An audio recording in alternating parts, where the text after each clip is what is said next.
Show. Sailing through the morning light, catching waves with voices bright. Set your course for tales untold, entertainment pure and bold. Come aboard this journey new, stories fresh calling out to you. Saturdays are time to shine, positively Pat's lifeline.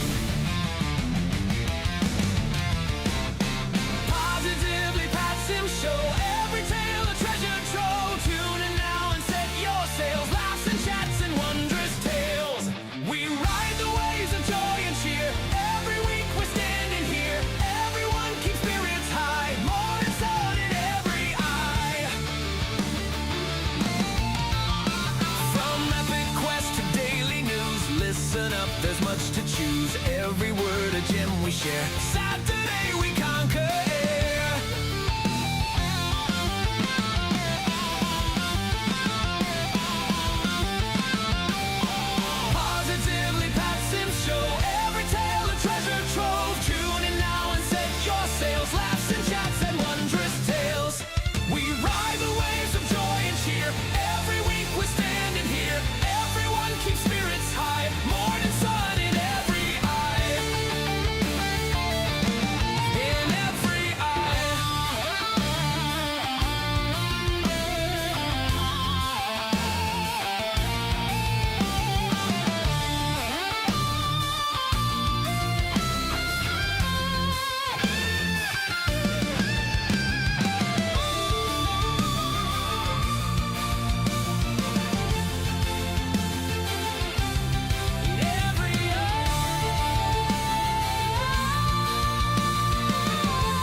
Ladies and gentlemen, my Sims Nation, welcome to the Positively Pat Sims Show.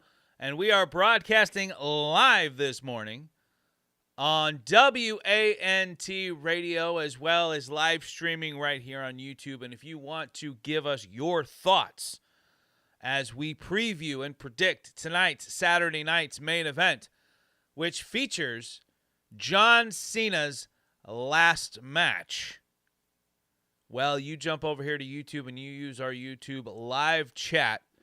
And I want to welcome back to the show my wife, of course, in the chat. I also want to welcome Ben G. Ben G, welcome back to the show. Ben G 4376. It's good to have you on this morning. I do expect that our show today might do all right. It's a good topic. It's a big event tonight. And I'm excited for it. I don't know about anybody else, but man, I'm very excited. And it's what's really, really cool is it's not just, it doesn't feel like just another Saturday night's main event. You know, Saturday night's main event a lot of times kind of feels like a glorified house show. But when you have something like this, which includes John Cena's last match, it makes it feel all the more special. But on top of that, you also have the stars of NXT joining in, facing off against some of the stars of the main roster of WWE. So it's really, really cool. I think it's going to be a fun show. I do suspect there's going to be some surprises tonight, and that's going to be a lot of fun to see. So, yeah, let's get rolling here. If you're joining us in the live chat, again, remember to use that. And we have a poll going right now. So if anybody wants to jump in and vote, we're going to keep this up all show long because we want to know what you guys think. And the poll is, will John Cena win tonight's match? So I want my special guests that are on with me right now to think about that, because it's not just yes or no. The other option is, in the poll, this ain't his final match. This is pro wrestling, people. The bait and switch has happened so many times, you almost expect it. John's even gone out of his way to tell people, this is my last match. Don't get me, don't think this ain't. This is it. And I think part of me thinks that that's because John was trying to sell tickets, because the show didn't sell out like back when I was young, and you'd hear WrestleMania sold out in 30 seconds. With ticket prices nowadays, it's not exactly how it's going. But it's going to be interesting. So make sure you get into that poll and vote right now. Already, guys, we've got some good voting going on here. We've got 25% are saying yes, 50% are saying no, he will not win tonight's match, and another 25% are saying this is not his last match. So it's going to be interesting to see what the end results are by the end of the show. All right, guys, let's jump into this. Let's introduce you to our special guest. We're missing one thus far.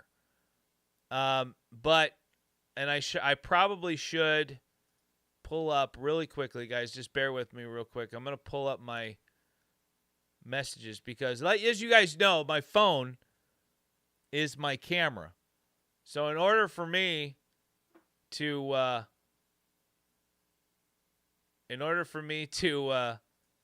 get any messages, text messages or anything from people, I have to pull up my messages here on my iMac. And I love my phone as my camera, but I do miss being able to just pull stuff up on my phone during the show to make it a little bit easier for me. But I'm getting it. I'm getting it down. All right, ladies and gentlemen, I want to introduce to you. What's up? Look at it. We got Midnight Podcast Gaming. Welcome in. I love that name. That's a cool name right there.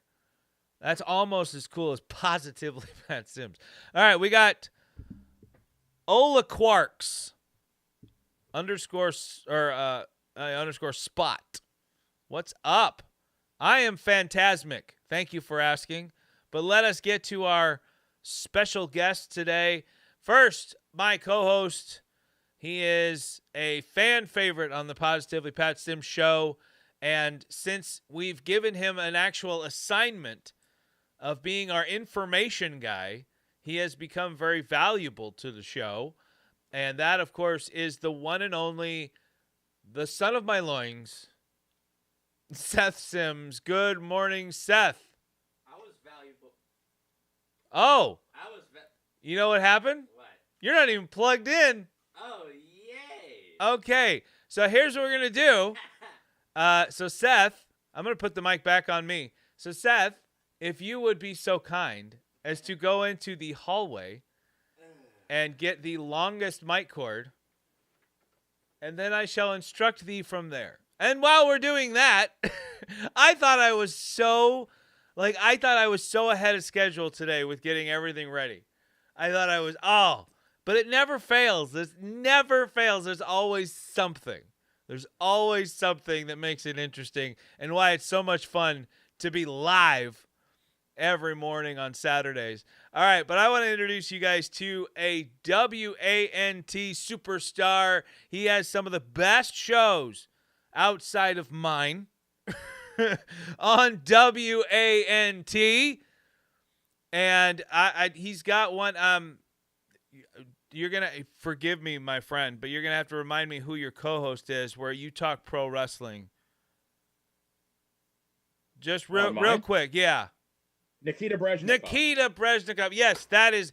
I mean, it's such a fun show. So, guys, get on over to WANTradio.com or get Live 365 and search for WANT Radio. And you got to check out Benny's stuff. On WANTradio.com, they do have a schedule, which does need to be updated, I think. But there is a schedule there, and you can find out. And Benny will tell you when you can check him out. So, ladies and gentlemen, without further ado, I give you the man with the power. Too sweet to be sour. Ladies and gentlemen, Benny the Jet Scala. Welcome to the show, sir. Thank you. Got a tribute to Wushu Wendy there. And thank you again for having me. This is 3 weeks in a row. This is becoming a thing, and I love it. I will tell you that I am still basking in the glory of my very hard-fought victory last week over a great opponent in George Fenmore. That was an epic contest. That man has indomitable spirit, and he did not quit. Sorry, we're still dealing with our technical difficulty, but I figured out how to fix it. So, Benny, if you could do me a favor and tell our audience about your amazing shows on WANT and where and when they can find you. Absolutely. So tomorrow is Benny the Jet at 3 o'clock Sunday. We are next week is our Christmas show. This week, the name of the show is We Are Family. So we're going to play songs about brothers, fathers, mothers, cousins twice removed. So check that out. Monday night is True Crime with the Bad Girl, the Playa and Dangerous Dave at 6 o'clock Eastern Time. And then Wednesday is When It Was Real with wrestling historian, author Nikita Brezhnikov.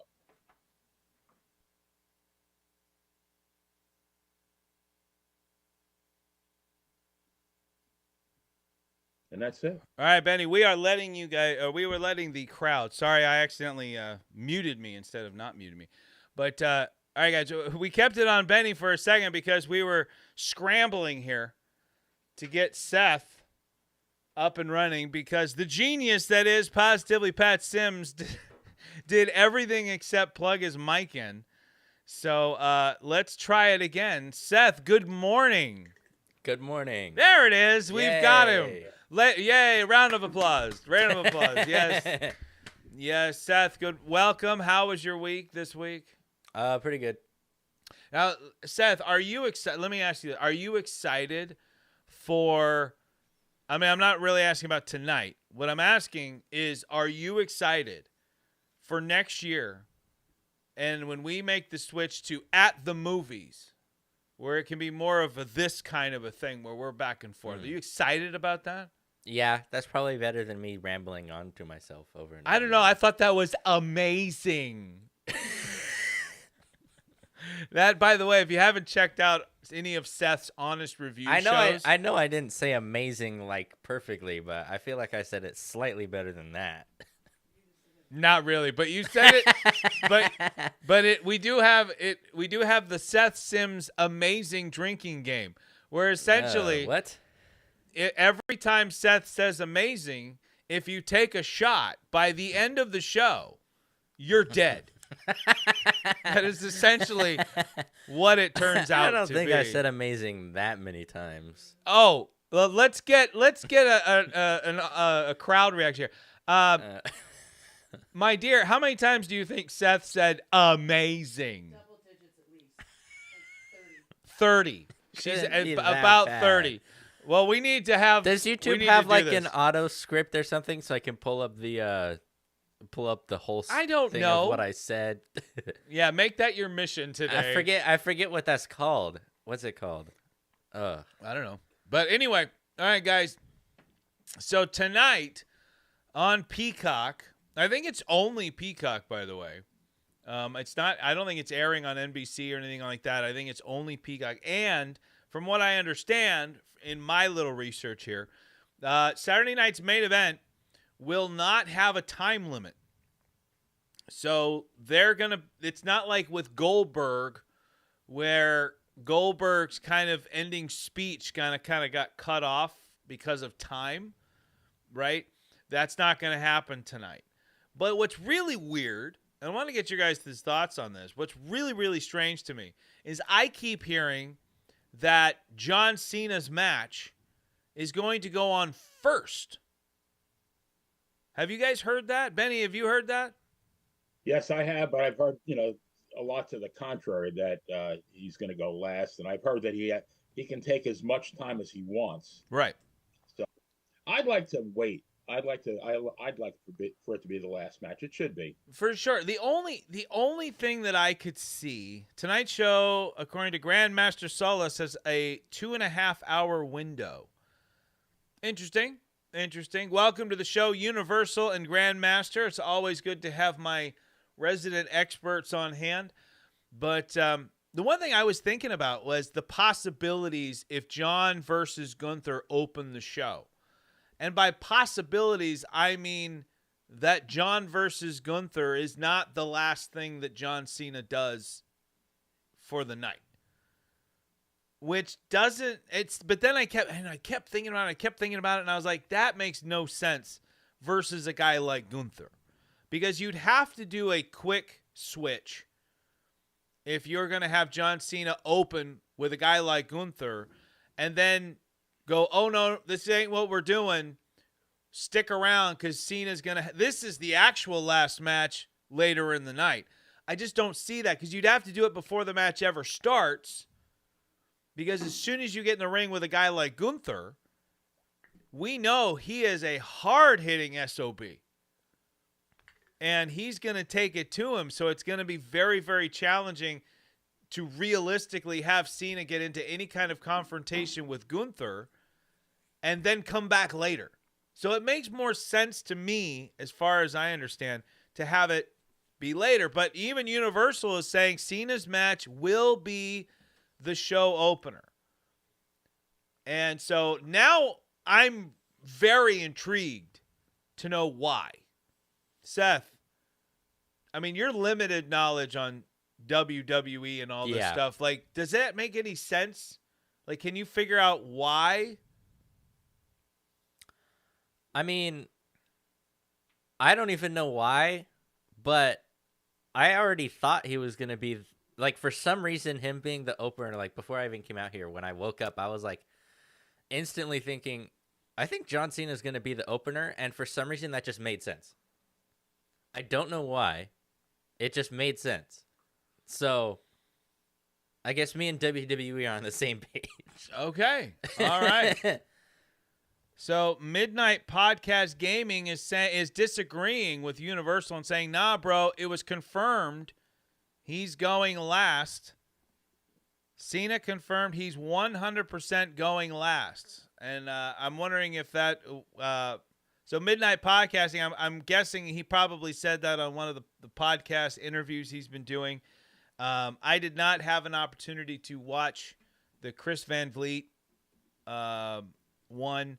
So it's just, I'm kind of just going off of things that I hear, listening to Busted Open from time to time, which will be ending this month because I'm not going to be redoing, Pat McAfee. Yeah, that's right. He did do one with Pat McAfee. I'm not renewing my Sirius XM subscription at the end of December.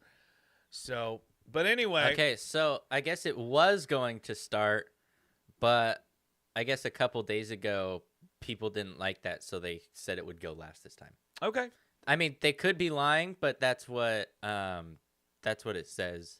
Yeah. Like, and again, with anything with pro wrestling, you kind of have to take any information you get with a grain of salt.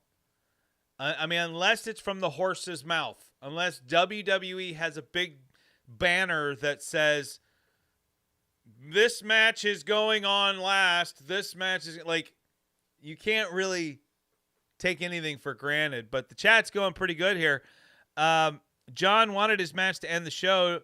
Triple H and TKO changed it to the opening of the show. Cena said it was just a rumor. My wife is wondering why it matters. A lot. I think. Who matters? Ben G. Has a good point here. Traditionally, Saturday night's main events started with their big match, which is, I didn't really think about that, but I mean the Goldberg one went last.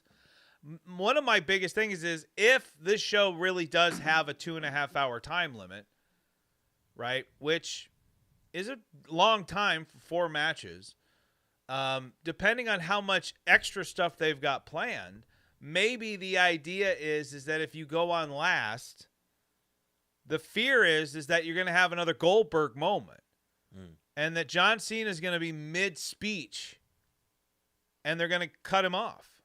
Yeah. And so maybe that's the trick. Maybe that's why they want him to start. And we're not. Here's the deal: none of us are going to know for sure until the show starts later on tonight. I mean, that's what makes pro wrestling for me so exciting. Like, I am a diehard pro wrestling fan inside and out. And the fact that we're talking about whether, like, the intensity of whether a match is going to open or close a show that's fun for me. Yeah. Right? You don't get that in any other sport. Mm-hmm. Like, when you see Tyson as the headliner of a card, you don't wonder if he's going on first or last. Yeah. You know where he's going. He's the headliner. He's going on last. In pro wrestling, there's no guarantees on anything. Yeah. Benny, let's get your thoughts on some of this stuff, because I've seen you nodding your head from time to time, but what are your thoughts on all this? I think it's a no-brainer. I think the absolute it's the last impression that counts, and I think that he needs to ride off into the sunset. The very last memory people need to have is seeing him wave goodbye at the end of the show. I can't imagine him going on at the beginning. It's too anticlimactic, in my opinion. Right. Well, and here's my question, and this is a serious question. If you put Cena's match on first, right, do you advertise that he's going to come back to say his goodbyes later, or do you have him do it there? Because here's the second part of this question. If everything happens at the top of the show, how many people are turning the show off once that moment is done? Yeah. Good point. Yeah. There's a ton of people that are tuning in who maybe fell out of love with wrestling or whatever, who are just there to pay their respects, say goodbye to John Cena, see what he does at the end, and then they're done. You really want to showcase the NXT talent? Then you need to build to John so that everybody sticks around to watch all the way to the end. But that's just me. I think you need to keep throwing in teasers throughout the show, enough to keep the interest. But I mean, I don't think is it his name Odafemi? Yeah. The guy that Cody's gonna. I mean, if you put John on first, are you gonna stick around to watch that? I think a lot of people won't. But I think if you're gonna wait till the end, you'll watch the whole show. Yeah. I mean, as much as I really like NXT and what they're doing down there, unfortunately, I think the majority of the WWE audience doesn't really know about Obafemi. They might know the name, they might know he's the NXT champ, but that's about it, right? NXT's not doing millions in rating. I mean, neither is WWE, to be fair, but NXT's ratings are AEW level right now, and not to knock on AEW or anything like that, but just to say, like, I think all of the NXT guys in tonight's event, they are known, but I don't think they're known in a way where it's like, oh, I have to see this, if that makes sense. Let's get to the chat here real quick, because, again, we're going good. Maybe they're having him first for fear of cutting him off. Yep, so my wife agrees with me there. It's when they deem the most eyeballs will be on the show in terms of the beginning of the match.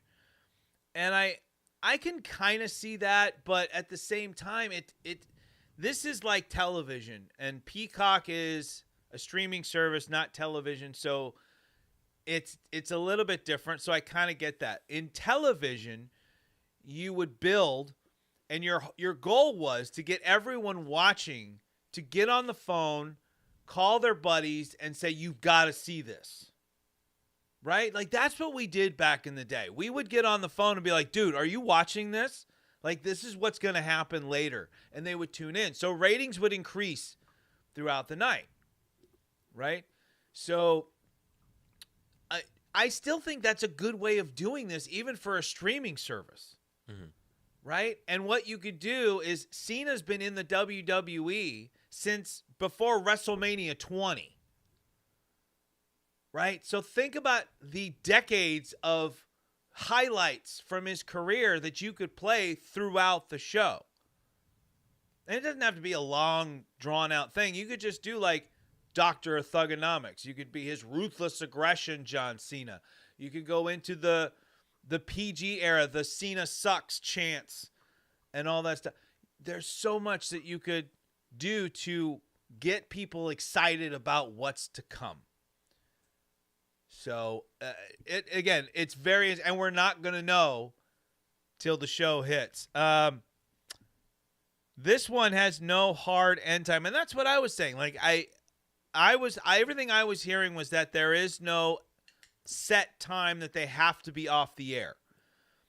Because they're not on television, it's on Peacock. It matters for how they plan the future. What I read online is that they want to put Cena's match first and end the past and the second half of the show to continue with the future. Now that does make sense. Does make sense. Cena is the past, and usually Cena on the way out, the wrestlers put over the younger guys. And Cena said he wanted to put over the younger guys, so that means Gunther's would probably go over, and then you're focusing on the matches at hand, which all feature NXT talent. And it's a great way to highlight and showcase them. All right.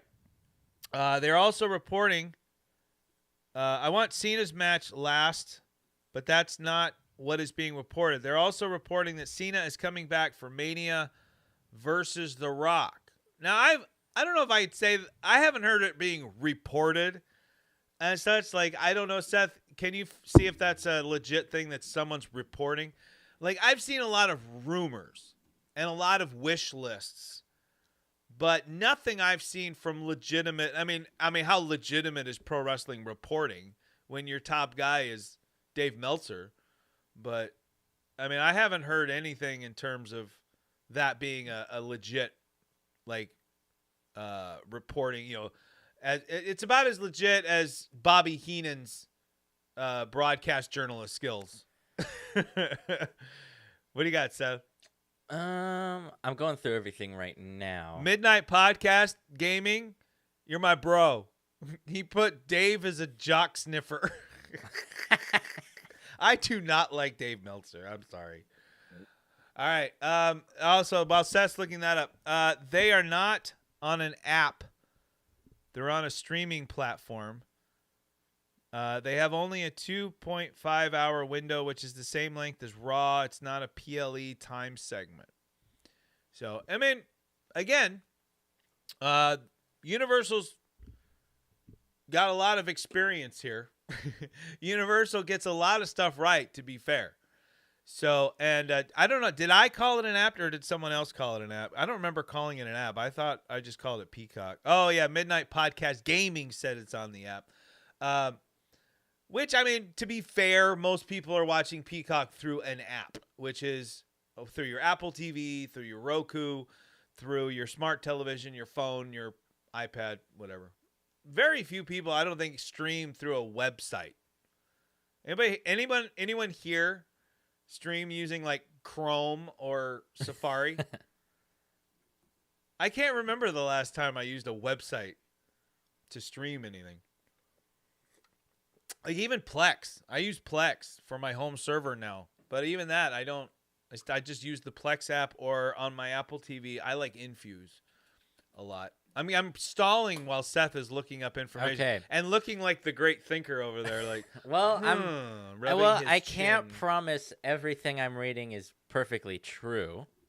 No, you mean the internet has falsities, my friend? No, but these are like, okay, so I'm going based off of like official WWE resources, and I'm also going off of like what I can see, like posts by people like on Facebook and stuff like that. So here's what I'm getting. John Cena, they obviously say it's his final match, but people don't think it should end at SN. They think his final match should be at Mania. Right. And they think it should be against The Rock. So people are, and I mean, this is like a huge, like a bunch of these like full WWE like fan bases. Like they even got the Mania Club, like the full Mania Club of WWE listeners, asking that it would be his last match at Mania. But then apparently, according to a couple people, John Cena is only retiring from wrestling. He actually has a 5-year contract to be a part of WWE still. Like as kind of like a spokesperson and ambassador and all that. Right. Yeah. So, I think if he shows up on Yeah. television, it's gonna be very, hugely sparse, and it would have to be the right Yeah. thing. But no, But yeah, people that really I want get. it to be Mania as his last match, not this one, because people really don't see what makes this one so special. Right. So With no title and against Gunther, like it's just kind of weird yeah. for people. Benny, let me get your thoughts here. What do you think sounds better? And I'm gonna say this, giving away what my thought is. John Cena going out tonight against a guy that's gonna be wrestling every night for the company for the foreseeable future, or John Cena's last match, though very high marquee, against a guy that doesn't even show up to finish his own storylines. Right. Yeah. I mean, you got the name of the game is to build new stars. I mean, you have one leaving. You have to replace a guy like John Cena. Well, how can you really replace Cena? But that's the name of the game, is building stars. And I'm not sure that WWE has done a really, really good job of that. But I think we talked about it last week with Gunther. Was he really the right call? And I'm still going to say that LA Knight was the right call. And I guess we can get more into that. But Yeah. I think there's, we'll get into it again later, but I think there's a very specific reason why they chose Gunther. Okay. All right. That's I see my thing. Let's jump into this. So let me change our graphic here. So let's jump into this matchup. John Cena, we're gonna open with this. And we'll see how many people, how many viewers and listeners we lose when we stop. And that'll be our basis of comparison for Peacock later. All right. So let's talk about John Cena versus Gunther. I'm gonna start off with this one thing here. And that is, I like Gunther's in-ring style because it's different. It's not like everybody else's. It's not flashy. It's not a bunch of flips and moves and stuff like that, which I'm not complaining about, by the way. But Gunther feels more real to me because Gunther's beating the living crap out of you, and he ain't doing it pretty. I actually like that. I like the fact that Gunther, when he does a splash, it looks like Kamala. It's not pretty, and that worked for Kamala. The less pretty for a guy like that who's trying to beat you up and hit you hard, it works for me. That makes sense. Unlike doing a flying elbow off the top rope, if you're trying to look like Macho Man and you look ugly, doesn't work. Macho Man looked amazing, and that helped with the whole look of the whole thing. So, Grandmaster Solis disagrees about Meltzer. He still has legit breaking news. For years, wrestlers have been giving him the news he reports. Many wrestlers over the years have all admitted to it. Hating Meltzer is silly.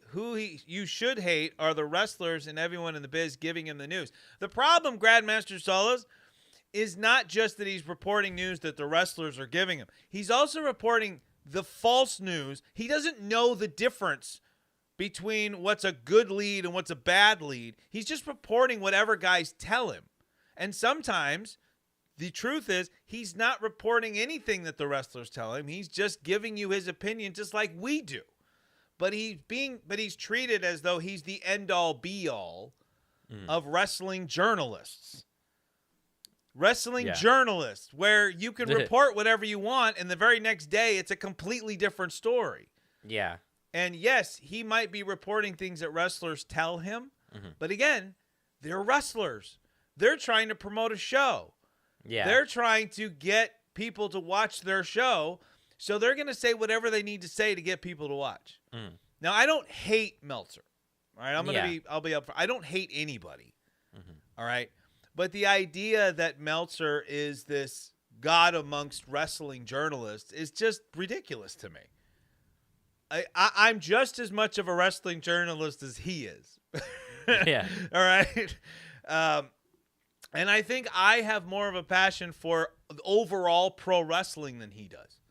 I think he's very particular about what he likes versus what he doesn't like. And I try to find something I like about everything in pro wrestling. Same with I do with movies and music. Yeah. All right, it is what it is. All right, let's move on. on. Though, really quick, my opinion on Meltzer. Okay, good. It's really quick, I promise. Yeah, go ahead. Okay, so, from what I've seen, I think I'm not saying he's a bad journalist. No, but he lacks a bias that usually reporters would have in order to strive towards getting you a good story and actually having something to talk about. Since he's trying to go over everything at once, he doesn't exactly have a bias to look into something more than something else in order to get you an actually good story.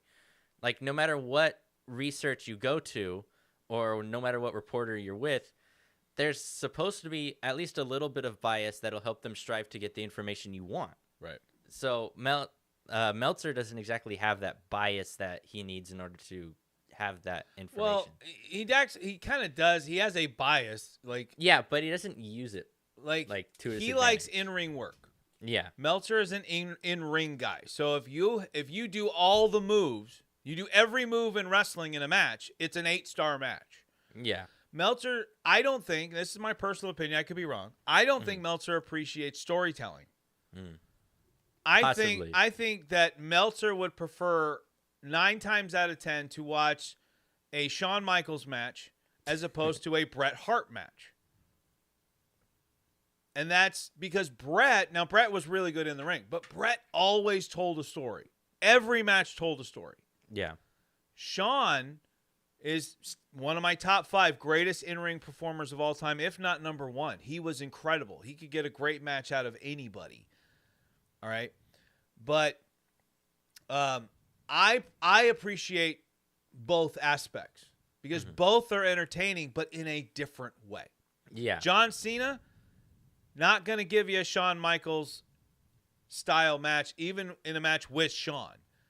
But John can tell a story in a match through his facial expression. Vince McMahon could tell a story in a match. Does that mean Vince is a bad sports entertainer, a bad pro wrestler? Maybe. Yeah. But in ring, but it's entertaining. Yeah. Right? And that's why it's good to have multiple companies. It's why AEW is a good, alternative to WWE. AEW is about everything that happens inside the squared circle in terms of moves and all that. WWE is more about telling stories. Vince said it best in Beyond the Mat when he said, "We're here to make movies." That's what they do. And they're no different than Hollywood. Right? The more action that they threw into the Matrix, the less interested people actually got in the whole deal. Like, they wanted to see the world and everything. It was so, there's a lot that we could go through with this, but we need to get back to Saturday night's main event. Yeah. Benny, I'm sorry. Benny, I want to get your thoughts on the build to John Cena versus Gunther. I know you had more to say about LA Knight and wanting him to be the opponent here, but let's just talk about the build-up in the match itself. What do you think? Don't give me your prediction just yet, but tell us what your thoughts on this one. Yeah, and real quick, let me give you my 10-second synopsis of Dave Meltzer. Oh, I sure. think he was very relevant pre-social media, pre-internet. when you really didn't have that source of wrestling news, and that newsletter was kind of like a supplement to the wrestling magazines, and the true fans, they wanted that information. But I think all he's doing now is giving his own take on the same thing that we see. So Right. I don't think he's really, I don't think he's really relevant anymore. But I thought the build was good. I really, I predicted a couple of weeks ago that Gunther was going to win, and I think I mentioned last week as I was watching the match between LA Knight and Gunther, I was, as much as I wanted to be right, I was pulling for an LA Knight win because I really think in terms of a company guy that can carry the ball for the next few years, I'm thinking he's the guy. I mean, Gunther is always going to be at the top of the card, um, for years to come. He's a relatively young guy. I think he's 37 or 38. LA Knight, I believe, is 42. Yeah, he's in his 43, 40s. I think. Yeah, he's closer to my age. Yeah, I think he's 5 years. I think he was born in 82, so he's 43. He's only 5 years younger than Cena, but he's in phenomenal shape. And 42 in 2025 is not the same as that age in 1987. The guy's jacked. The guy, he can run on all cylinders for years. But like I said, I think there's a very specific reason why they chose Gunther. I don't know if you want me to get into that now. Yeah, go for it. Yeah, I really think so. Cena won the IC title specifically so he could be a Grand Slam champion. Right. I think what's going to happen, without getting into the results, but I think WWE is going to start pushing the pentagram, which is going to be the World Championship, the IC, the US, and the tag, plus the NXT Championship. And I think eventually they're going to need the first, let's call it a pentagram, first pentagram champion. And I think that without getting into the results, I think they're eyeballing Gunther as that man. So I really, with LA Knight, I really feel like they dropped the ball. And then we could talk about Monday night on Monday Night Raw. They basically wrote him off television. He got avalanched on a SUV by what's his name? Can't even remember Bronson his Reed. name now. Bronson Reed. Bronson Reed, yeah. So what was that all about? And very obviously we're not going to see the guy around now. Do they have plans for the guy? Probably, but I just feel like this was the moment, and at least give the guy a shot, see what he can do. You don't know; it might be a very pleasant surprise. If you put the belt on him and he drops the ball, you can always make a switch. But I really think the guy he's it to me. He's the next big thing. So Benny, in the chat, they were asking what is the pentagram champion? I saw that. Did he say pentagram? The pentagram champion is going to be the NXT champion, the world champion, the IC, the US, and the WWE tag. Or pentagram, sorry. Pentagram, yeah. So it's going to be because Cena just won the Grand Slam. Miz is a Grand Slam. You have a few Grand Slam champions, but nobody's a pentagram champion. And I think that's going to be a thing in 2026. Did Seth Rollins not do that? I feel like Seth has won like everything. Like he was the first NXT champ. I know Finn Balor's done pretty well, but I don't know if he's won all of them. But the only one I might question would be the United States Championship for Seth, because I feel like I don't know. I could be wrong, but I feel like he's been a tag champ. I know he was an Intercontinental champ. Definitely IC, yeah. He's been a world champ. He was a Universal champion, I believe. So, yeah, I don't know. Like, it'd be interesting to see where Seth is on that list, Seth. I'm already doing it. You don't have to call me out. The thing about Gunther... hold up, wait. So what is required for a pentagram? Well, Grandmaster, neither are we. Okay, so wait, hold up. Just really quick. What is required for a pentagram champion? So the NXT, the World Championship, the US, the IC, and the tag. Right. Okay. So maybe Seth has been. There goes that theory, if so. Well, Sounded good when I thought of it. well, here's my thing. One of the things I like about Gunther is he has the potential of being that unstoppable heel. And right now, I'm really excited for the future of WWE's heels because the Vision alone has two guys that can stand on top of the mountain as unstoppable heels. Bronson Reed does have that, and he's growing every time I see him. He's getting better on the mic. He's getting better with his ring psychology and his in-ring work. I like what Bronson Reed is doing. And he's getting the rub from Paul Heyman. So Right. It's definitely a good thing. Braun Breaker, I think, can be a dominant heel.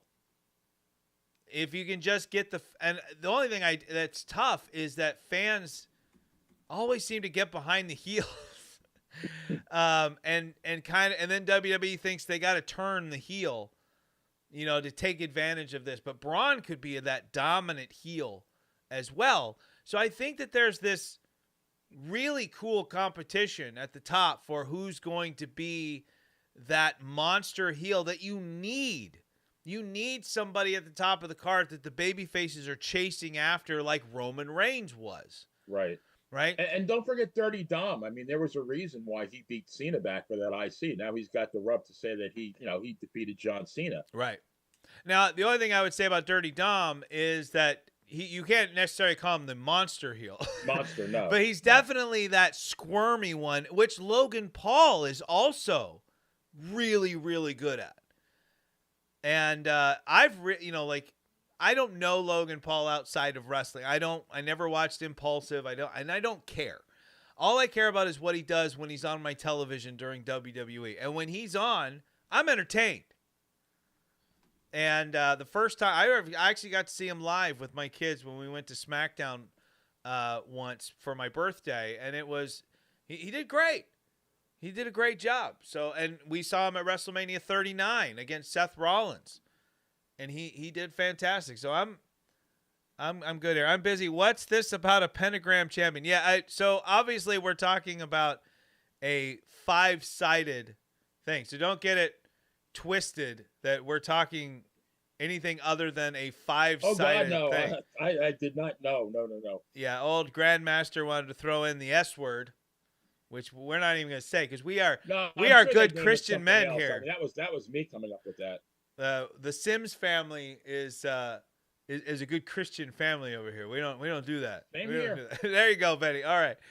All right. So let me get back to Cena versus Gunther. So one thing I want to say about Gunther, apart from that too, is I think that who was the last guy to really dominate John Cena in a match that we all felt was kind of pointless at WrestlePalooza, and that was Brock Lesnar.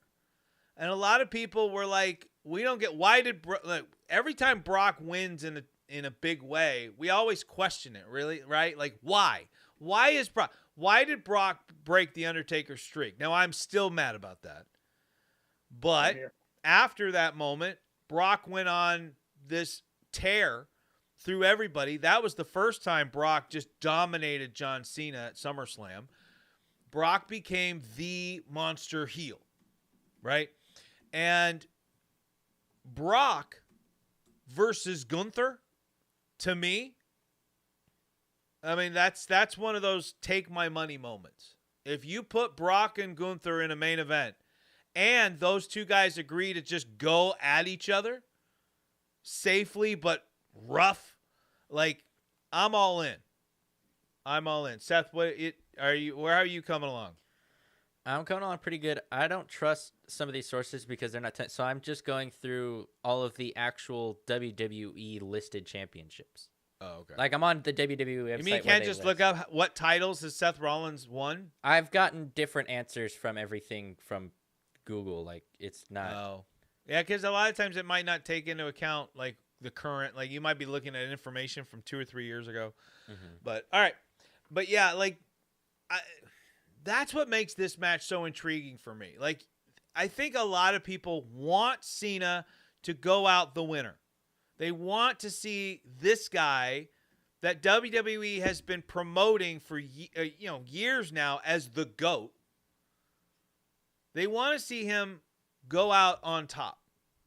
But pro wrestling, it doesn't really work that way. It's you go out by putting the next generation over.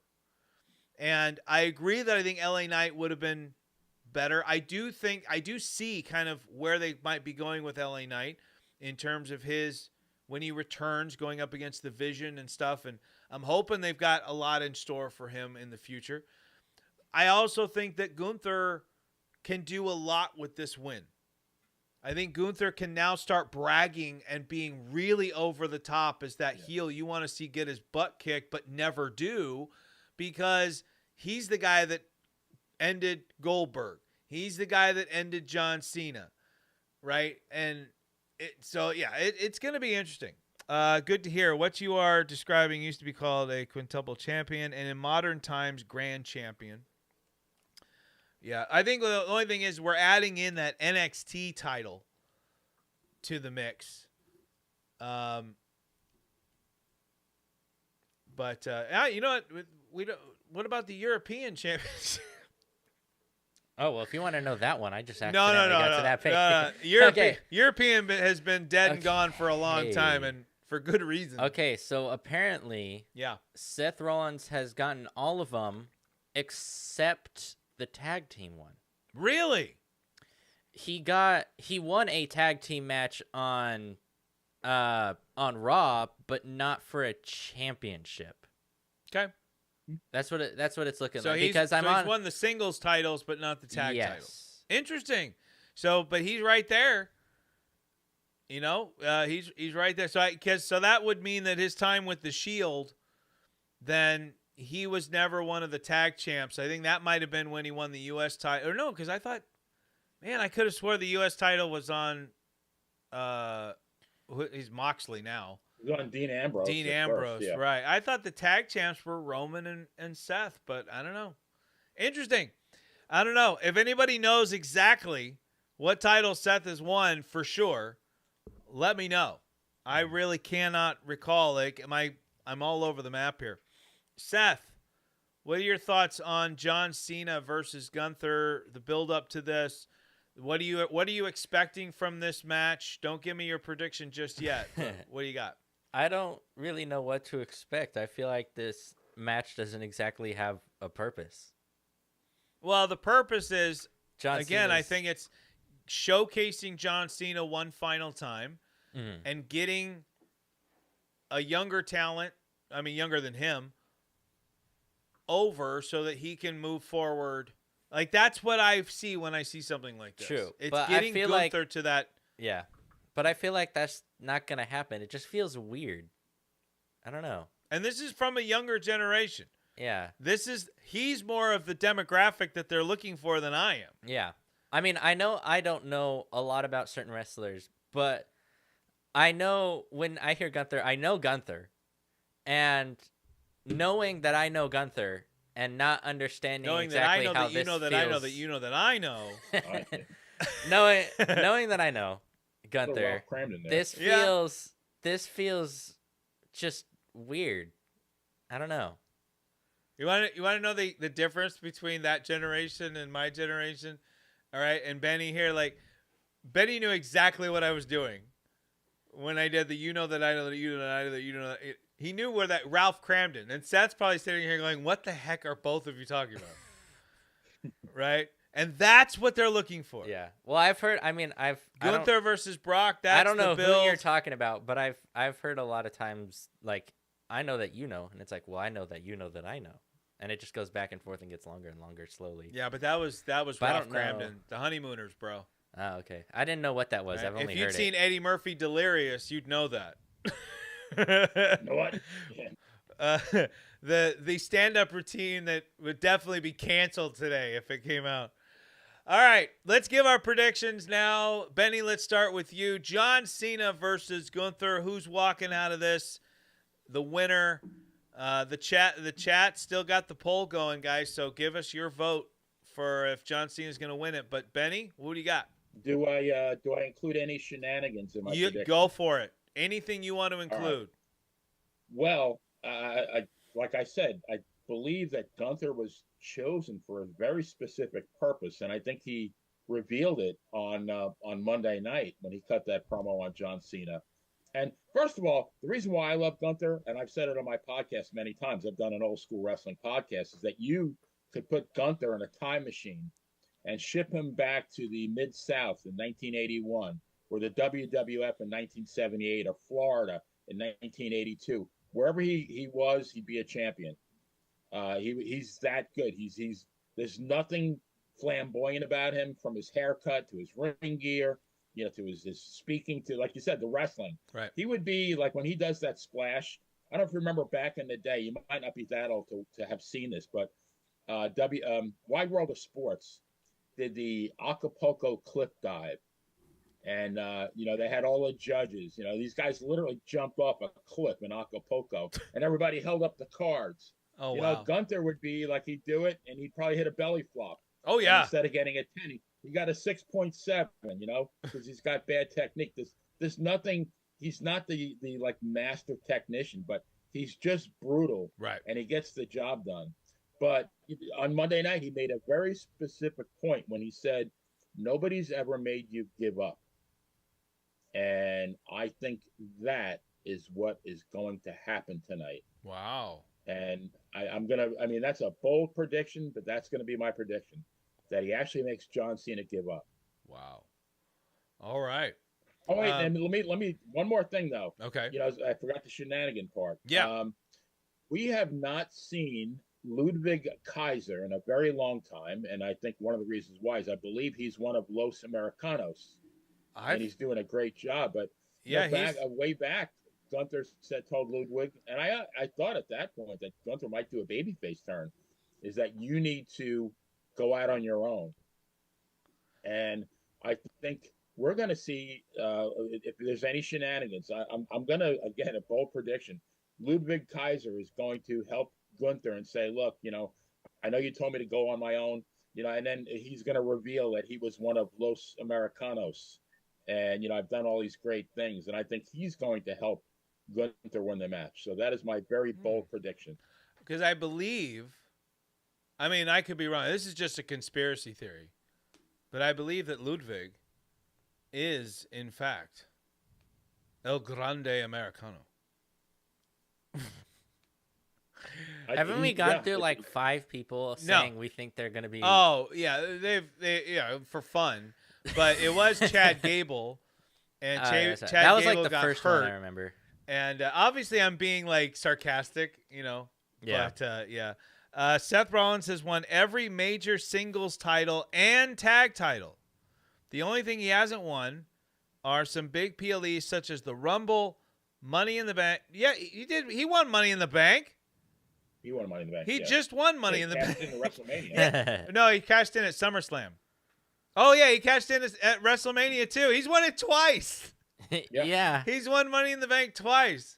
So, yeah, sorry, Universal. But, yeah, he has won the Money in the Bank. But, yeah, the Rumble and King of the Ring, yeah. Yeah. Mm-hmm. But, okay, well, there you go. There you go. I could have swore he won the tag title. It's not list. It only goes back to 2016, but it just says it is. But he's not on that list, nor is the tag team. Yeah, but yeah, obviously, I'm being sarcastic when it comes to the. I wondered why everything got louder. The cable I used, like everything was blaring in my ear. But okay, I have a now volume I know why. thing on my headphones, so I can turn everything down if I want. Yeah, I don't. I have to do it right here at the board. But anyway, yeah, I was being sarcastic. Obviously, Ludwig Kaiser has been playing El Grande Americano since Chad Gable, which to me is why I just haven't gotten as into the character. I thought Chad doing it was so good. Yeah. Oh, he was fantastic. Yeah. And I thought I haven't been as into it since Ludwig took over. But interesting idea. All right, Seth, give me your thoughts on what is going to happen with this match. What's the end result going to be? John Cena versus Gunther. My thoughts on this match, like my predictions, right? Right.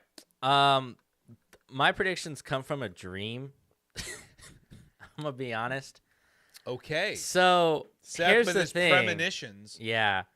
I Evil! obviously told you I thought this was strange, and my brain decided that it was going to come up with something that sort of makes sense and might actually work, and it's that John Cena isn't going to fight in this match at all. John Cena actually starts the match, but then introduces the person he chooses as a successor to fight Gunther to prove that they will be the next successor. Well, I mean, there you go. There you have it, folks. The ending of the match. John Cena brings in a ringer. Yep. There you go. Okay. Says Ludwig is over in AAA as El Grande Americano as a top babyface. Interesting. I don't get to watch AAA, but that's pretty cool. I like that. I'm glad. I mean, like I said, if I commentate on something, it's not because I want them not to be good or I don't want them success. So when I say like I'm just not into that particular character in WWE, and you tell me like, oh, well, you should see what they're doing in TNA, or you should see what they're doing over in AAA because they all work together. It's like I think WWE owns AAA now though, but I'm happy for them. I hope so. I always hope for the best for everybody. All right, let's get into my prediction for this match.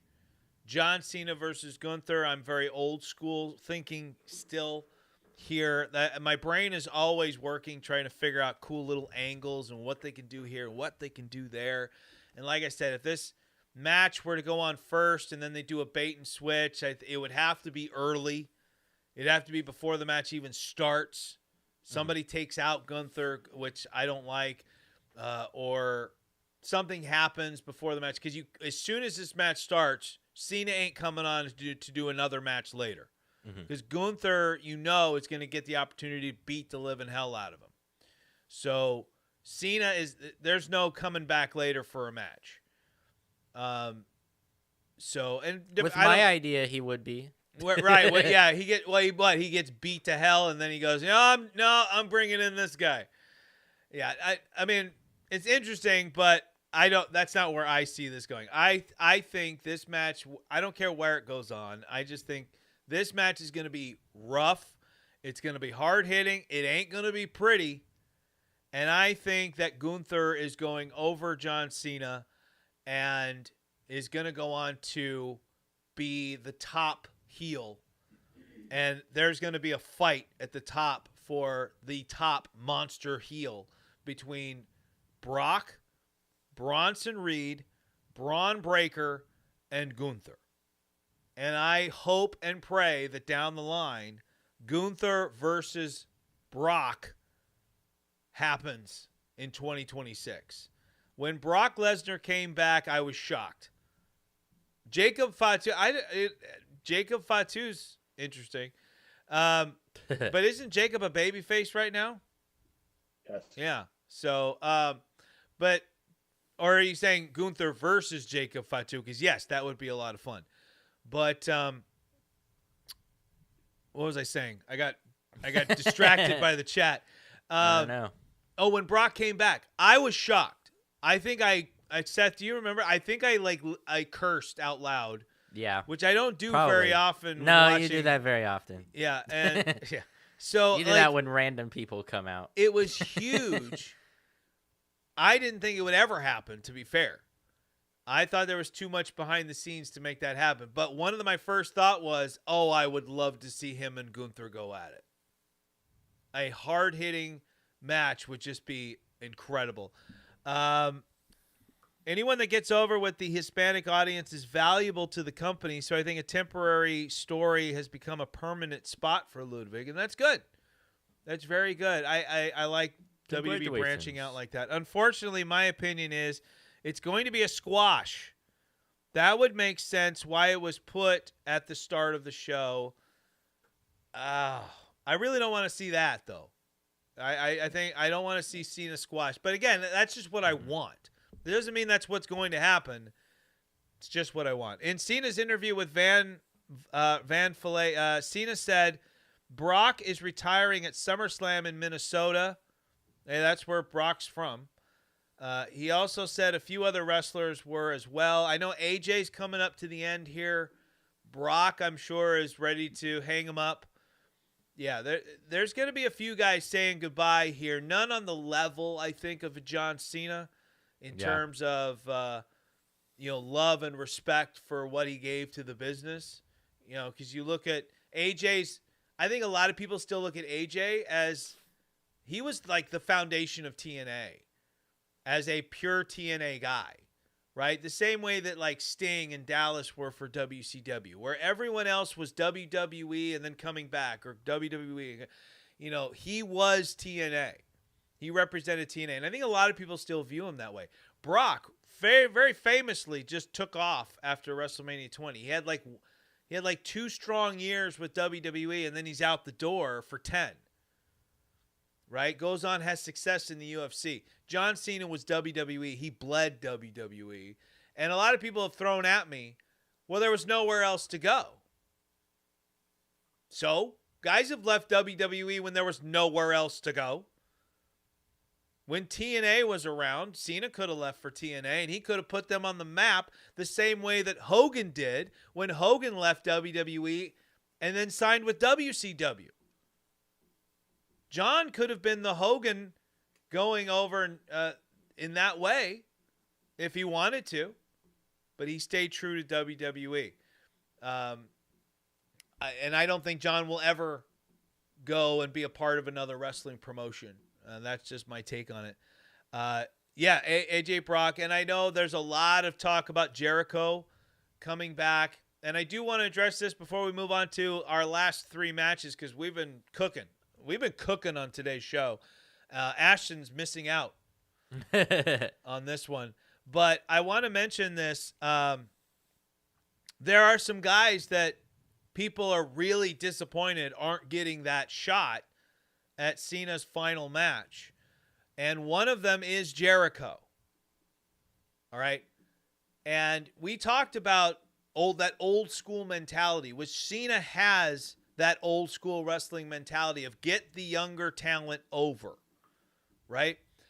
And Cena versus Jericho sounds great during the farewell tour. The same way that Cena versus Punk, Cena versus Orton, Cena versus Lesnar, all sounded great during the farewell tour. But as a final match, as a guy myself who likes that old school, get the younger talent over on the way out the door, Cena Jericho doesn't accomplish really anything when Jericho's at the end of his career. Jericho doesn't need a rub from Cena. Jericho is Jericho. Right? And the other name that gets brought up all the time is Edge. And I would say the same thing about Edge. Edge doesn't need a rub from Cena. Edge doesn't need to go over Cena to put Cena away. Cena doesn't need to go over Edge. And fun fact, people, for all of the complainers and whiners, Edge still works for the competition. What? And as much as people think that, WWE's more friendly no, not to AEW, they're not. No way. They're just not. It's very WCW, WWE without the legitimate competition. Cena almost went to TNA because Vince was going to fire him. Well, that I would believe acquisition that probably would have that probably would have only been before he started doing the Doctor of Thugonomics stuff, and which probably would have meant that would have been at like the birth of TNA, because that's the only time I can remember Vince wanting to fire. Maybe Vince liked the Doctor of Thugonomics, and then when he stopped doing it, he's like, do it again. Well, he stopped organically. Like, it's not like he just stopped doing it one day. Yeah. He just it stopped because he was getting over in a different way. But he was definitely on his way out the door. And it wasn't until he just kind of did this rap one time, and Stephanie McMahon was the one that liked it, and thus saved John Cena's career in WWE. I can't recall Vince ever wanting to fire Cena after that moment. Cena was your golden boy. Yeah. So yeah. He had he Universal had memes spread says- across the internet. Yeah, Universal agrees with me. In the very early days, Vince actually hated the rap gimmick, and I'm sure he did. But the thing is it got over, and Vince will choose money every time because he's a good businessman. You choose money. Wrestlers come back to the fold in WWE, and they mend fences because they make money. That's how business works. Wow. So, And I'm in business math. what's funny though is everything I remember, Vince really liked R-Truth though. I always liked R-Truth rap thing. From what I understand, from what I heard.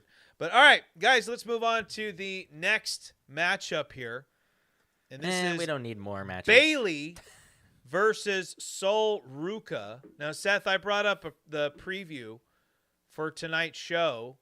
Do you want to give us a little highlight of what this match is? Well, give us the WWE's preview of Bailey versus Sol Ruca. Okay, well, let me click on it. Okay. The American Nightmare and the ruler of NXT will meet. That's in a historic... Obafemi versus Cody Rhodes, you turd. I thought that's the next one on the list. I said Bailey versus Sol Ruca. Well, I didn't hear you. I just heard next one on the list. My I'm friend, going next one on the list. Seth, listen with your ears. I did. All right. We go to Bailey. Okay, I am. There we go. All right. Saturday night's main event will play host to an incredible matchup between Monday Night Raw's Bailey and NXT Sol Ruca.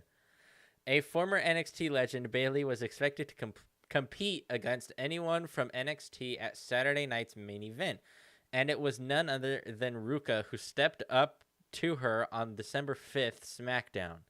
Ruca, a former NXT Women's North American Champion and NXT Women's Speed Champion, shines every Tuesday night and has one of the greatest moves in all of WWE, the Soul Snatcher. Mm-hmm. Will Bailey show that she's still the gold standard, or will Ruca stun everyone with the biggest win of her career?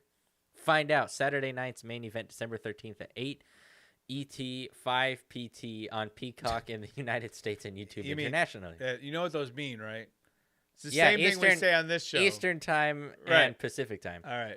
Benny. It doesn't say PM or AM though, so good luck finding out which one.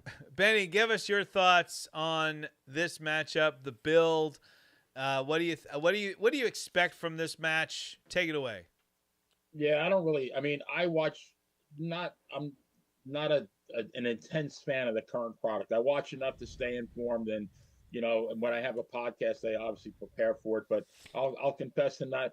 Sol Ruca, I thought maybe she was in Willy Wonka, one of the girls in the chocolate factory. But I do think that the sole purpose of this is, again, we're going to build some stars here. Bailey's an established star. She doesn't need the win.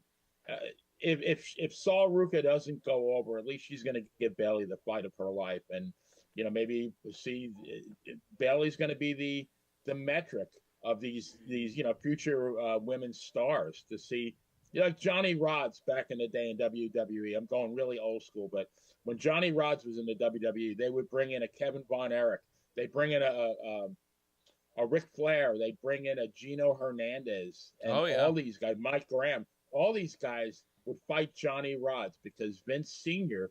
wanted to see how good these guys were, and Johnny Rodz was always the measuring stick. I think Bailey is going to assume that role in 2025 for the women. She's the measuring stick. Well, so let's see how good this woman is. I agree. I think that's a good idea. I think Bailey's. I think Bailey could do a lot more, but we saw that for years from Natalya. Natalya was, you wanted to see what a girl could do. You put her in the ring with Natalya, and Natalya's job, even though I'm a fan of Natalya, and I think she deserved, again, she's someone I thought deserved better for her career. She got a lot of women over in that company. So, very, very interesting. I'm really intrigued to see what happens in this matchup. Bailey, I think, had some kind of maybe a couple of down years. And I know the injuries kind of kicked in a little bit. But some of the stuff Bayley's been doing recently, Bayley's gotten into incredible shape recently, and her in-ring work has improved. I think her character work has been really, really good, really strong lately. Her ring psychology has improved, and I think that this is one of those matches where not only will Saul be able to step in with a measuring stick, but I think she's going to learn a lot. This is one of those times where Saul can get in that ring and really, instead of working with a peer, which Bayley really is, but instead of working with someone that's more on her level, she's going to be working with someone who's above her level so that Bayley can take her to that level. That's what I really love, right? So, Seth, do you have any thoughts on this one? I know that neither one of these are really on your radar, especially Saul, but you've seen Bayley plenty of times. I feel like from what I'm hearing and seeing, I feel like Bayley's ego is up here. Her ego? Yeah. Okay. And interesting. Sol Ruca is going to take it down a few notches. Hey, now let me ask you this, Seth. Are you more of the underdog guy? Do you like to root for the underdog, or are you more of like, I like the popular guy? I like the underdog stuff. You're more of the underdog. So like in this matchup, let me get your thoughts here. Who do you think's going to take this? Is it going to be, you think NXT's coming out on top? Yeah. So is that going to kind of be where we're going to be leaning for most of today's show with you, is more of the underdogs, the NXT guys? Possibly. All right. I mean, that's interesting. I can't see a clean sweep here, but there is a way to get these NXT guys over without them all winning. Yeah. You have this is a good example for me. This is why I'm picking Bayley in this one. But the reason I'm picking Bayley is because I think you can have a ultra competitive matchup between these two. Bayley can go over and still get Sol Ruca over herself. Mm-hmm. That's what I'm seeing with this matchup. That's my personal opinion. Seth's voting Sol Ruca. I got Bayley. Benny, who do you got on this one?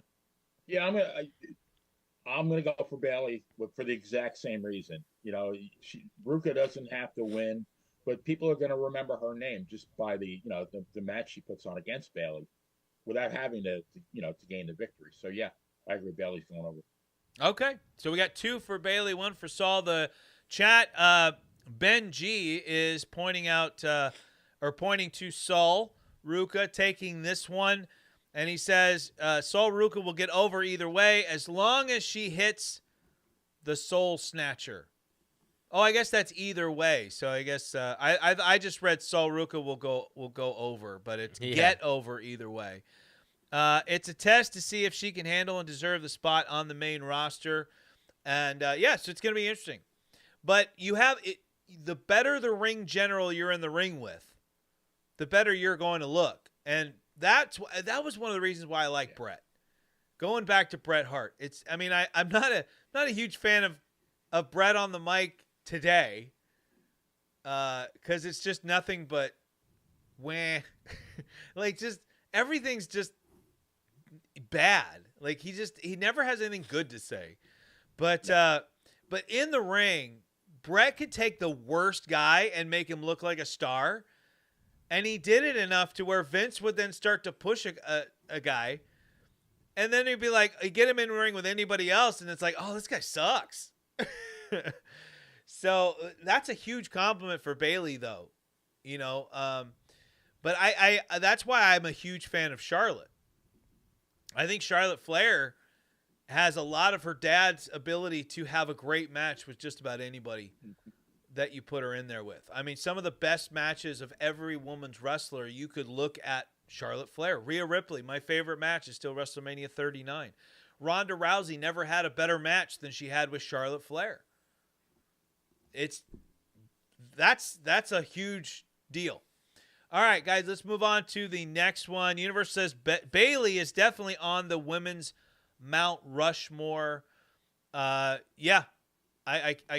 mean, if you break it down and split it up, like, I don't know if Bayley's on my overall from beginning to end Mount Rushmore, but she's definitely on my WWE women's women's Mount Rushmore, especially since the women's revolution. I mean, Bailey is definitely. I mean, it's already right there. You've got the 4 horsemen of the women, which would be Charlotte, Becky, Bailey, and of course AEW's Monet, which was Sasha Banks. Grandmaster, sorry guys, I'm only interested in watching Cena's match and then doing something else. Isn't that what we talked about? Isn't that what we talked about? That's like the first thing we said. Well, We're like, yeah. But I wonder, Grandmaster, are you just being funny because we said like people are going to tune out of the show once we stop talking about Cena? I'm gonna tell you, our viewers peaked when we were talking about Dave Meltzer. Yeah, Dave Meltzer. We like tripled in views for like that short time. All right, well, let's move on to the next match on that I've got. It's not on the card, but the next matchup that I've got set here. That is the tag team match, which is AJ Styles and Dragon Lee versus Javon Evans and Leon Slater. I mean, this is... Hey, you said not on the card. I have it right here. No, well, I don't. I meant I'm not going in order of what the card's going to be. Oh. I mean, it's funny. This could be the order that the card's Yeah, you gonna always be. start with like the most interesting match and then just go backwards. Well, usually I try to end with the main event. True. But this time I don't know. I'm not 100% sure what the main event is, so I started with the big one. It's Danny DeVito. Yeah. This match is definitely going to be the spot fest. This is going to be the action-packed, high-flying, just unbelievable moves. This is going to get, I think, the most like this is awesome kind of chance. I think like this is what we always in WrestleMania, it used to be this. It was the Money in the Bank. That was the spot fest you always look forward to. This is that kind of match.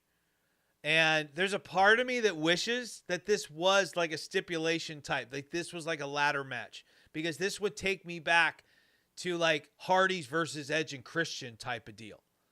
Where you knew you were going to get an awesome match. And I would love to see ladders thrown into this one. But yeah, this one is going to be... This is that match that I think if you're a in-ring wrestling guy and you like all those big high-flying moves and you want to see those holy crap moments, this is the one you want to see. I can almost guarantee that's what this match is going to be. Mm-hmm. Benny, give me your thoughts on this one. What do you expect from this matchup? Yeah, I predict this will be the match of the night in terms of pure entertainment. It'll be an ooh and ah fest. Again, you got AJ Styles, the master, who's, capable of elevating anyone. And I think that's what's going to happen for these, for the other tag team is we're going to know who they are. I mean, I'll be honest with you. I'm seeing their names. I have no idea who the hell they are. But I do know that they will put on an excellent match. It'll be one of those ones where, there's going to be a lot of high spots, a lot of, false finishes. And you're going to think maybe if they're that good, they're going to maybe have you think during the match, hey, maybe these guys are going to pull this upset off. Yeah. And that'll be a testament of how good they are. But yeah, I do think this is going to be, in terms of pure entertainment, the match of the night. And I do have one thought to add. Maybe I'll wait till the end. Yeah. About why about Cena going first or not. I don't know if you want me to say that now. Yeah, no, go for it. Go ahead. All right. Well, remember back was it WrestleMania 25 when Shawn Michaels wrestled Ric Flair? 24. I'm not sure 24. All right, it was close. Yeah. But the next night on Monday Night Raw, what they did for Ric Flair, which was to me one of the best segments I've ever seen. Yep. Maybe if we do have Cena on first, maybe that's going to be the finale. Right. Because that would still have that same, you're going to leave people, feeling the feels about John Cena. So maybe that'll happen. Maybe Cena will go first with Gunther. And, but maybe I think they should have something like that at the end. Mm-hmm. I think, and that makes a lot of sense from this, especially from a standpoint of if you do something like that, you'd think you'd want some surprises thrown in. One guy we haven't seen. I would think then maybe you could get a Jericho or an Edge because even though contractually they're with AEW, maybe Tony Khan says, all right, well, you can go shake John Cena's hand. Right. And I mean, what a pop that would get if these guys come out. Another guy that we haven't seen at all during this farewell tour, who was always kind of that John Cena was the A guy, and then it was between Randy Orton and another guy for who was the B guy, Batista. Right. We haven't seen Batista, but now you want to get these guys, you want to get the surprises and stuff. The longer you wait during a show, the harder it is to keep surprises. There's always looky-loos trying to figure things out and stuff like that. And so you get them out there and you get them done with early on in the show. I get it. The funny part, I remember that Ric Flair one, and it was really cool watching it on TV. And then you find out that, like, my favorite, The Undertaker, came out after they went off the air, all because they were still preserving Undertaker's character. But I remember that Taker comes out and wishes Ric Flair, the best. And I've always been really, you go that far out to recognize someone like that. It always bothered me that Flair got back in the ring. Always did. I don't care if it was with TNA, especially that last match crap. It just, I always thought Flair got the perfect send off. I love you. And I believe sorry. he was 59 years old. Yeah. I mean, that's plenty. And he'd already been in the ring for what, 35 years? I mean, yeah, that's a nice career. Yeah. Yeah. I apparently Flair maybe needed the money. I don't know, but it was just like, I'm sure. It just really rubbed me the wrong way. And I usually don't care that much, because a lot of guys, I'm like, yeah, I want to see that guy again, but yeah, that one always rubbed me the wrong way. All right, with this matchup, Seth, I'm pretty sure we can say that you know almost nothing about this except for AJ Styles. Yeah, and Dragon Lee looks really creepy. Yeah, that picture's not a very flattering picture of I mean, Dragon. that smile is already creepy, but then like forcing his eyes wide open just for the smile too is just, why? Universal says that over 4,000 comps, lots of celebrities and controversial people will be there tonight. By controversial, will we see a glimpse? Maybe not on camera with a name underneath it, but will we catch a glimpse of Vince McMahon? Of Channing Tatum. At John Cena's final? Because we know John Cena and Vince are still buddies. Ooh. How about Donald Trump? No. Ooh. No. Hey, we've had him before. I don't know if Donald Trump means anything for Cena. Like, But we've had him I before. don't know. Well, he's a WWE Hall of Famer. Right. Because he hosted Ben G saying Trump. He hosted 2 WrestleManias. He was a huge part of WrestleMania 23. And but he was at John Cena's first WrestleMania 20. So who knows? What about Jesse True, Ventura? they are in DC. Will Jesse Ventura come back, or are they legitimately done? I've heard like Jesse's done. Like WWE didn't like the way he handled the cage match stuff. I don't know. Like he was complaining about them walking out the door as a way to win the match. Undertaker leads John Cena out of WWE. I think Taker needs to be there. Yeah. And what? Here's another question, guys. It's like a crowd of going back to retired John people. Cena. What if tonight, on top of all of that, since this is Cena's last match and stuff, what if on top at the one of the kickers of the night is that someone important to John Cena gives him the heads up that he is going into the WWE Hall of Fame? I mean, that's right around the corner. That's WrestleMania season's coming up. We know Stephanie McMahon's the only one that we've announced. Is Stephanie a headliner? I don't know. I wouldn't think she would be the biggest headliner they could get for a particular class, but they're kind of running out of people. Yeah. a little bit. But Cena would definitely be huge. You could sell out. You could go back into a huge arena and sell out an arena with John Cena's Hall of Fame induction. Very similar to, and give him the same kind of treatment you gave Undertaker. Taker got to basically go out and be a motivational speaker for 30 minutes. Give John Cena the same thing. Yeah. And I think that would be great. Universal says he will be there, and he did a sound check about 10 minutes ago. Oh, Jesse did? Oh, okay. Yeah. I like Jesse Ventura. Yeah. I do. Also, I am get a kick out of him. am I going crazy, or did Universal change his name to Universalum? No, he's always been that. I feel like he's... Well, I think it might have been, I don't know. I remember Universal. I swear he's been alone. Universal and changed to Universal. Thank God Cena retired. Rey Mysterio, Randy Orton, the Hardy Boys, many other old talent. Oh, He's saying so he's saying, thank God Cena retired. This is Kevin Abreu. Retired. Then I guess he's saying Rey Mysterio, Randy Orton, the Hardy Boys, many other old talent next. So my thought, I want to get my thoughts on this. Benny, I want to get your thoughts on this. So the idea of getting, like, Cena's been putting over young talent for years now. Right? And when Cena said he was retiring, there was a part of me that was like, okay, he's earned it. But as we got closer to this date, there's another part of me that's like, I'm going to miss the dude.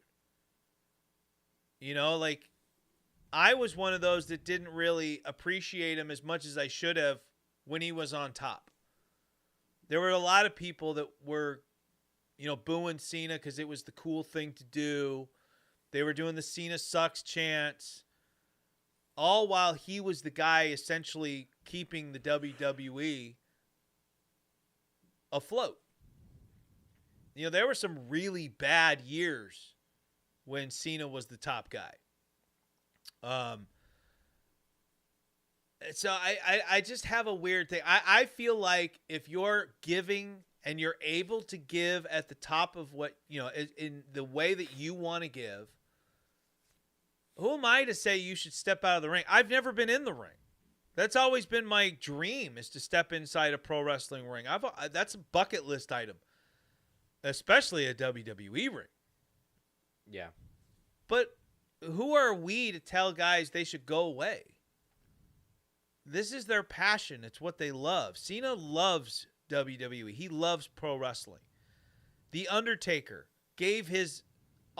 almost gave his life on multiple occasions for pro wrestling. Mick Foley loves pro wrestling. A lot of these, they love pro wrestling, and they would do it as long as their bodies allowed. And it looks like Cena's getting the opportunity to step out on his own terms with his health pretty much still intact. You know, when Taker left, he had new knees, new hips, you know. But I don't know. I feel bad when guys are like, oh, you know, thank goodness you're getting out of here. And look forward to other guys getting out of the way. I just don't feel that. I feel like if you're still able to give to the business, if I'm still willing and other people are still willing to pay to see you, you know, and you love what you do it.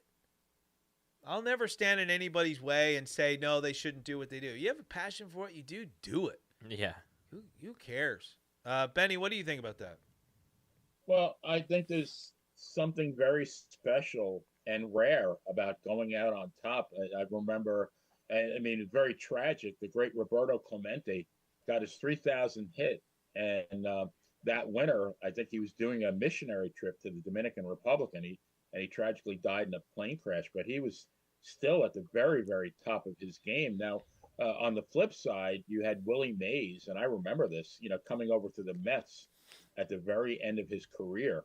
And I think he was in his early 40s. And Willie Mays could arguably be said as, you know, one of the, if not the greatest player of all time, you know, one of the top 3 or 4.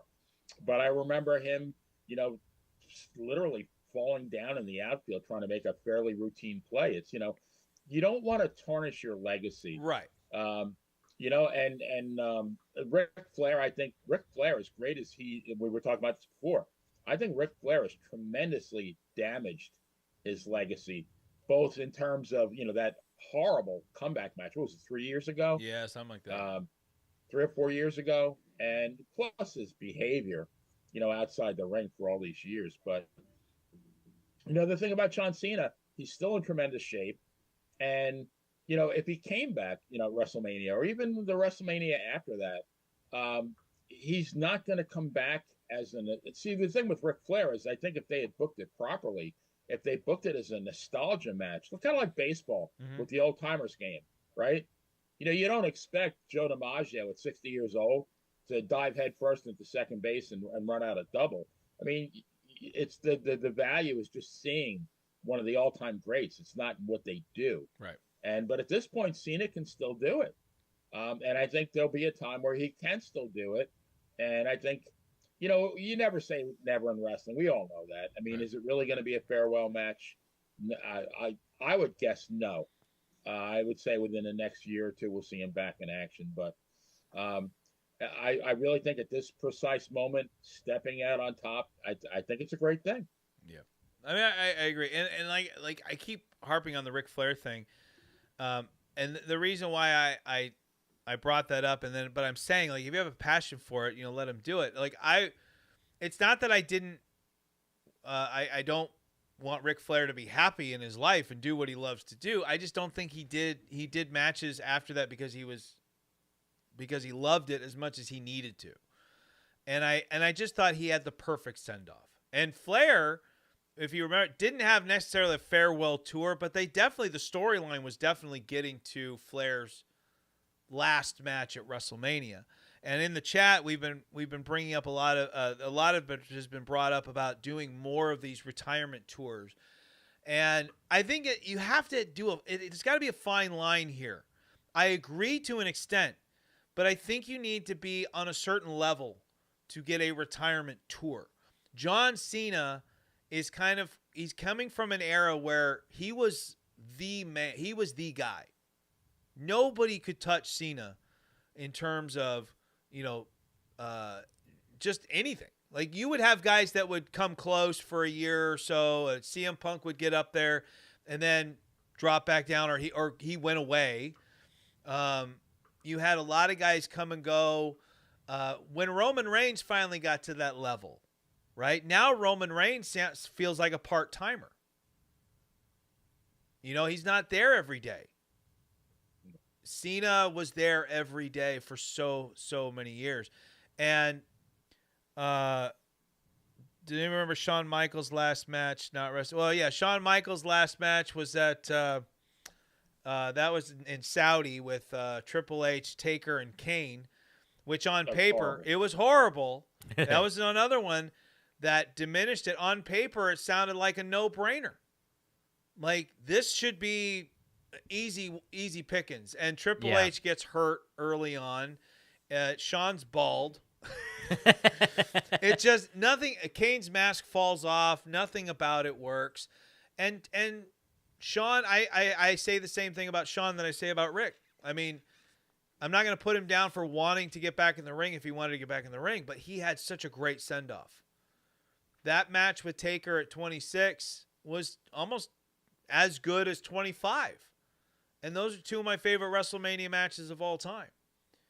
So yeah, we could go on about this for hours, but I think the farewell tour thing, I think it's got you have to be a game changer in the industry to get that kind of treatment. And I think Taker should have been the first guy to really truly get that, because you knew that he was his career. But the problem with Taker was he was never satisfied. He always wanted to go out with like that great match, right? But at his age and with all of his injuries and surgeries, it was harder and harder to get. So he kept having disappointment after disappointment. And thank God for AJ Styles in that Boneyard match, so that Taker could finally go out with his head held high. But then Survivor Series comes along, and all of a sudden here's Taker during the COVID era, where there's nobody in the crowd, and this is where you do your last moment with the dead man? Mhm. You want to talk about a guy that deserved better than that. Yeah. Taker deserved better than that. But, I mean, doesn't AJ Styles deserve a farewell tour? I think that's a question you could honestly ask. How about Rey Mysterio? Does Rey Mysterio deserve a farewell tour? Randy Orton. Right? There's a lot of guys you could say they deserve a farewell tour. Let me ask this question. Does Brock Lesnar deserve a farewell tour? Benny's saying no. Seth, what do you think? I feel like certain people deserve one. I'm and talking certain about people Brock. Don't. But Brock, I don't know. That's a weird one. It sounds like you're giving a lot of props to a guy that still no one's come out and said, like, no, he's good. Yeah. Everything that happened behind the scenes, all good. You're talking about a guy that walked out for years, but did some really, admittedly, some really amazing things. How about this? Here's another one. Does CM Punk deserve a farewell tour? 100%. CM Punk worked his way and scraped to get to the top of the main event scene in WWE. And at near the height, walks out on the company, good reasons or not, for like 10 years. Joins the competition in AEW. Has a huge falling out over there. And then returns to what is potentially perhaps the biggest return that I'd ever been a part, positively biggest return that I'd ever seen at Survivor Series. Mm-hmm. And has had a very, to me, I've enjoyed his run since he's returned. Benny, what do you think? Has CM Punk earned a farewell tour? I would say so. Yes. Yeah. His, like you said, his run has been very, very good. Now we have AJ Lee back. Yep. Yeah, I could see Punk getting a farewell tour, and I could also see, maybe not AJ Styles, but I could definitely see Randy Orton, and I could pretty much see a Rey Mysterio. Brock, I think Brock has had too many stops and starts, and you have the other scandal outside the ring with Vince. So I would say no on him. Yeah, and you got to be careful too, because we're going to have a farewell tour every year. Is that going to be how we're going to do things? Like every year, like, okay, who's retiring? Because you got a lot of guys that are getting ready to hang them up. Randy's coming up. Rey Mysterio's coming up. AJ Styles is coming up. I think AJ has said he doesn't really want a farewell tour, though. I think AJ's made that statement before. I think AJ at this point, and I love AJ Styles, I think AJ at this point just wants to give back to the business. I think he's that guy that definitely he wants to leave it better than he got into it. He wants to leave his mark, but then he wants to give back. And that's why, getting back to this matchup, I'm super excited for this match. Now, I don't think you have the WWE Tag Team Champions lose here, which is making me kind of regret picking Bayley to win, because I don't want to see a clean sweep across the board. So I may have to change my prediction to Sol Ruca for the Bayley Sol Ruca match, because I think AJ Styles and Dragon Lee go over here, because you don't want your tag team champions to lose in a non-title defense against the NXT guys. Now, Javon Evans had a great showing in the Last Time Is Now tournament and got a lot of people to pick up their heads and go, whoa, who's this guy? Right? Like, this guy's pretty darn good. I want to see more of this guy. And Leon Slater is a great talent as well. So I'm really looking forward to this matchup. But I'm going to say right here and now, my pick is AJ Styles and Dragon Lee. Now, if they don't have the titles, I might have a different viewpoint. But having the titles makes this more of a, do you really want your champs losing on a big event like this? So I'm going with the champs, AJ Styles and Dragon Lee. Seth, what is your prediction for this matchup? I'm going with AJ Styles and Dragon Lee. Benny, what is your prediction for this matchup? Yeah, champs all the way. Champs all the way. All right, guys, let's Channing get to Tatum. we're getting close here. Let's get to our final matchup of the show here. The American Nightmare Cody Rhodes versus NXT's champ Oba Femi. Now should I read? No, because we don't have a lot of time. We're just going to kind of let's just talk about this. Oh, you got Cody Rhodes, the WWE champion, Oba Femi, the NXT champion. This is going to be an interesting matchup. I think it's going to be a very, very good match. I think this might be, from the men's standpoint, a similar situation to Bailey and Sol Ruka. I think you've got Oba Femi in the ring, that his job tonight is to prove that he deserves a spot on the main roster. I think that's Oba's job tonight. Cody's job is to make Oba Femi look good while still being representing being the top of the WWE food chain as the WWE champion. And so I'm very intrigued by this one. Very, very intrigued. Benny, what are your thoughts on Cody versus Oba? Now, I saw him for the first time last night, and my first impression is, this looks like a Apollo Crews 2.0, but I was pretty impressed. I mean, he's got a great look, great size. You got to be careful here with NXT versus the main roster, because it'd be like the equivalent of, I don't know, like a AAA baseball team coming up and beating the Dodgers, wherever they're the banana team. the banana guys. I still think you need that delineation. I think you want them to look very good, Right. but not better. Right. So, and just FYI, I know that sometimes I blather on, but the girl in Willy Wonka, her name was Veruca Salt. Right. They're very similar. Oh, to Sol Ruka? Sol Ruka, It's Veruca just Salt. Just swap them. Kind of play on words there. Yeah, that's pretty good. I like that. They should put that into her character. Because She Veruca, ate she was the rich kid. Piece of gum. She was like, She absolutely was. yeah, she got sucked down the garbage with all didn't her dad I have thought to that was buy the- like 8 million Oh, boxes of Wonka bars, and he had his entire factory Oh, yeah. opening for the golden ticket. Yeah. I think that was her dad. Yeah. Yeah, I liked her in the Johnny Depp one. Yeah. I like the Johnny Depp one. I want that squirrel. Yeah, she wants the squirrel, so the dad, okay, I'll go get you the squirrel. And then they both end up down the garbage chute. It was pretty good. That's a good. I like that, Benny. That was really good. I like that. Seth, what are your thoughts? Cody Rhodes, Oba Femi. I feel like Oba Femi, I don't think he should win this one, but I feel like he should put up a good fight, and Cody Rhodes will win. And I feel like if he loses, he'll still prove himself, but it'll help develop a story to kind of make a comeback. Okay.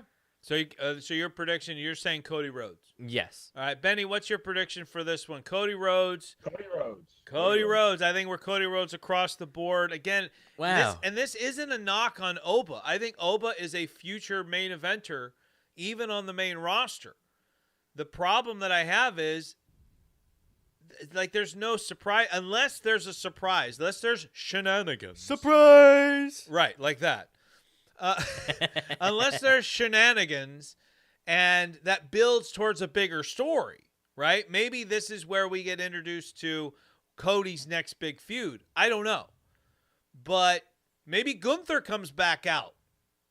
Maybe Gunther's big victory over John Cena early in the night prompts him to come out and start his next feud against Cody Rhodes to potentially take the WWE title off of Cody, and causes him to lose to Oba. So I think I'm picking Cody, but I think there's a lot of opportunity here to tell stories, because that's what pro wrestling is. Those are my stories. I think my wife and I joked about that the other night. I'm going to watch my stories. And this is what WWE has always done really, really well, is tell stories. And so if we're telling a great story outside of building Oba but keeping Cody looking strong, I think there's a chance Oba wins this, but it has to involve outside shenanigans. All right. That's going to wrap it for our preview show here, guys. You didn't even have me go through all the research I did to find out cool things I'm about sorry. John We Cena. got but to be fair, we'll probably talk more John Cena in the next week or two. Seth, maybe you can jump on the Zoom call next weekend. Ooh. And give us some more John Cena fun facts. Because Yeah, after I tonight, have 19 screenshots worth of information. well, I will not let those go to waste, Seth. I promise you. But I mean, I had so much fun. The live chat was really fun to interact with. I really liked how everyone participated today. Ashton, we missed you today. I hope everything's okay. I know the last time this happened, he was in an accident. And remember that? Like he was he had a car accident or something like that. And so hope Ashton's doing all right. Hope everything's okay. He just slept. But Benny did an incredible job today, as always. Thank you. And I had a great time on today's show. I really did. I felt there was a lot of passion in this show. Like I had it. I had a lot of passion coming into it. I was wearing my WrestleMania 39 jersey that we bought when we went to WrestleMania a few years ago. I felt the love and the passion from the live chat. And I want to give you guys, before we get to our closing remarks, the end results of our poll that we started at the beginning of the show. And the question in the poll was, will John Cena win tonight's final match? And based on the votes that have been tallied here, Seth, did you vote on the iPad? No, I closed it so I could see the thing. Well, you vote real quick. Give me one last Let me vote. see if I can open it again. So that's a great question. I've never actually there's no tried way to that your reopen vote's it. going to change the results. Okay.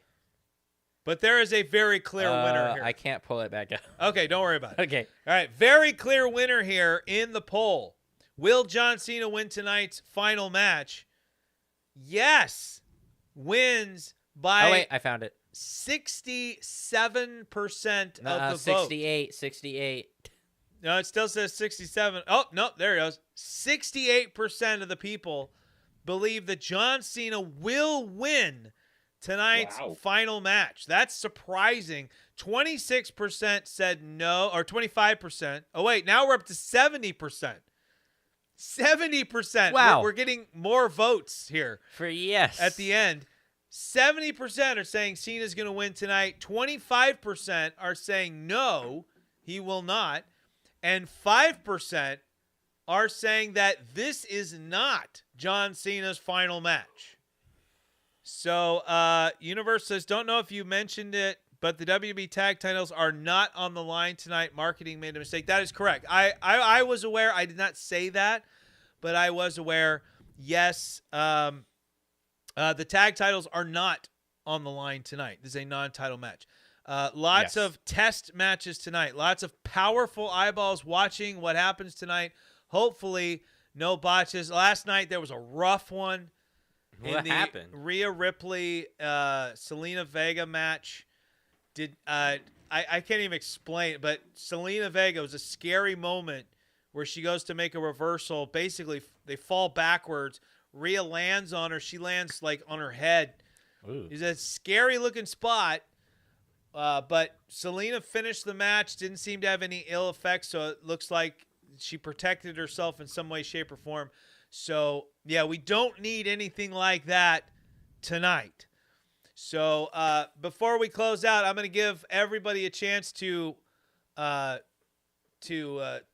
you guys know where you can find them and when. But before we do that really quickly, I want to remind you guys that not that one. That's not what I'm looking at. This one right here, positivelypatsims.printful.me. That's positivelypatsims.printful.me. There's still time to get your ceramic ornaments before Christmas. You can get them in time for Christmas, and you can get your honest review stuff before it becomes a collector's item, as Honest Reviews becomes at the movies in 2026. But you can see we've got t-shirts, we've got cell phone cases, hats, shoes, stickers, teddy bears, mouse pads, yoga mats, jerseys, purses. Ladies and gentlemen, we got so much stuff and more coming on the way. So I look forward to that. And we got our ornaments here. They're hanging up on the tree. They're awesome. They look great. Big fan. Big fan. So I'm really glad we got those up before Christmas. All right. Seth, Yeah. is there anything you want to say and let the audience, the Sims Nation, know about? Seth, do me a favor and plug in the iPad because we're going to need it for our DDPY class later this in just a couple of hours. I don't think there's anything important to me aside from that the last episode of My Hero Academia came out today. Oh, congratulations. Yeah. That's good. That's really good. And make sure, guys, that Seth's going to also play a big part in our upcoming, of course, like we said, rebranded show, Positively Pat Sims at the Movies. Wow. Where it's mainly going to be Seth and I talking about movies we like, we don't like, series, actors, directors, all kinds of fun stuff.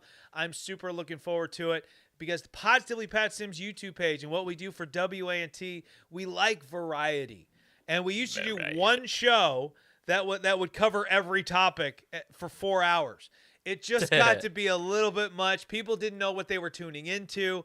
And that's why we've separated everything out. Warriors Unleashed every Friday night gives you inspiration, motivation, and all that stuff. And if you guys want to be a real part of Warriors Unleashed, maybe you're looking for a group that's going to help you. You're looking for that support, that positivity that you need. Warriors Unleashed has a Facebook group. So get on Facebook, look up Warriors Unleashed. You'll see our logo there, and you can join that group and get your health, fitness, and mindset straight. It's great for anyone, no matter what you're doing, lifting weights, DDPY, Pilates, maybe you're a marathon runner, doesn't matter. Get in there, get inspired to be an inspiration, and maybe you can be a part of the Warriors Unleashed show every Friday night. Saturday mornings is the Positively Pat Sims show right here on WANT and YouTube that we are live and all about pro wrestling. And like I said, 2026, we're going to have At the Movies, which is about movies and entertainment. And then we've got Game Night, where my son Owen's going to get more involved. And that's where we're going to be playing video games. We're going to be doing WWE 2K simulations. It's going to be a lot of fun. Very much looking forward to that. Almost said Doc Haywood. Benny, the Jet Scala, my man, tell the people, remind them again about your schedule, when and where they can find you, my friend. Right, Sunday at 3 p.m. Eastern Time, Benny the Jet, the best thing yet. What you see is what you get. What you don't see is even better yet. So play the 60s and 70s. Next week is my Christmas show. This week is my family show. Songs about family, brothers, fathers, mothers, sisters. We have a good time. I really, really enjoy doing the show. Monday night at 6 p.m., both on YouTube and on Want Radio, is True Crime with the Bad Girl, the Playa, and Dangerous Dave. And then Wednesday at 7:30 now it is, When It Was Real with yours truly and professional wrestling historian Nikita Brezhnev. Got to keep busy. Busy is good. Yes, I agree. I think people are aware. I agree with that statement. All right, guys, before we say goodbye, there is one more announcement that I'm going to make. This is a surprise announcement. I wasn't sure if I was going to do this or not, but we've got the chat actually throwing it out there. And as we want to continue growing the Positively Pat Sims YouTube channel and people watching the Positively Pat Sims show, we are going to have our first special editions, our special episode. We've done post shows before, but now they're going to be under our special episodes. Ladies and gentlemen, tonight, immediately following Saturday night's main event, I will be going live right here on YouTube, exclusively here on YouTube, and we are going to be talking all about what happened on Saturday night's main event. I will be giving you all the information, and I will be telling you exactly how I feel about what we just saw. Wow. So, if you enjoyed this morning's show, do not miss tonight's live reaction show for John Cena's last match. I promise it's going to be a lot of fun. I know it will be for me. So, all right, guys, that's going to do it for me. And I hope the rest of you had a great time during today's show. I know I did. I really enjoyed being here with you guys. I want to thank my guest, Seth Sims. Yay. I want to thank Benny the Jet Scala for being on the show. Ladies and gentlemen, as we say when we say goodbye, take it easy. And if it's easy. And if it's easy, take it twice. So long, everybody. Have a great rest of your day. Enjoy Saturday night's main event, and I'll see you immediately following the show. So long, everybody.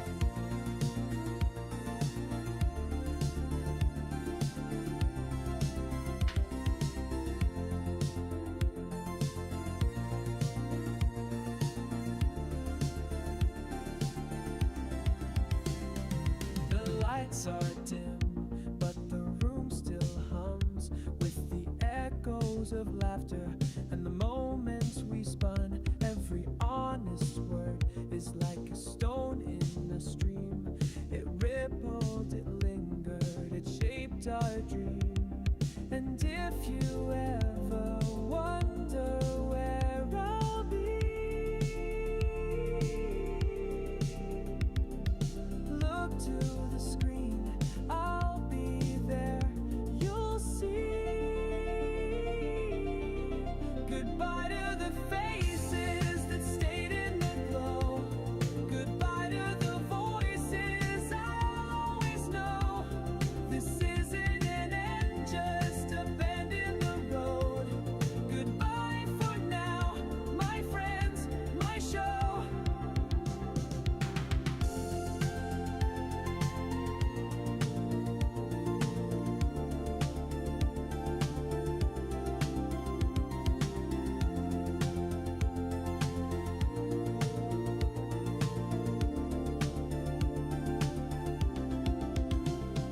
The cameras rolled and the stories grew.